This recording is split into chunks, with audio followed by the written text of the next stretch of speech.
కడప జిల్లా బ్రహ్మంగారి మఠం మండల కేంద్రంలోని 320 సర్వే నెంబర్ శ్రీ కొండ సింగరయ్య స్వామి స్థలంలో నిర్మాణాలు కట్టుకున్న వారిపై కోర్టులో గతంలో 10 మందిపై ప్రస్తుతం 9 మందిపై దేవాదాయ శాఖ వారికి అనుకూలంగా తీర్పు వచ్చిందని, గతంలో వచ్చిన తీర్పుకు సంబంధించి నోటీసులు గతంలోనే అందజేశామని, ప్రస్తుతం మిగిలిన 9 మందికి నోటీసులు అందిస్తున్నట్లు ఈ సందర్భంగా కొండ సింగరయ్య స్వామి ఈవో అన్నారు. నోటీసులు అందుకున్న వారు బాడుగా కట్టవలనని, లేదంటే ఇంటిని స్వాధీనపరుచుకోవడం జరుగుతుందని హెచ్చరించారు.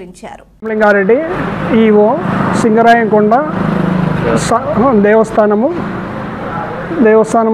ఇది నోటీసులు సర్వే నెంబర్ 320 కోర్టు నుండి ఆక్రమణదారుల పైన నోటీసులు గతంలో 10 ఇచ్చాము, ఈరోజు 9 ఇచ్చాము. ఇంకా మిగతావి మళ్ళీ తర్వాత కోర్టు నుండి వచ్చిందని దానికి ఇచ్చేస్తాము. అట్లే లీజు కట్టాల్సిన అమౌంట్తో వసూలు చేస్తాము.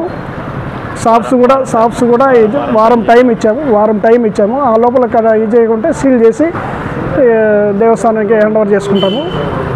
ఉన్న విషయం తెలుపుతున్నాము సార్.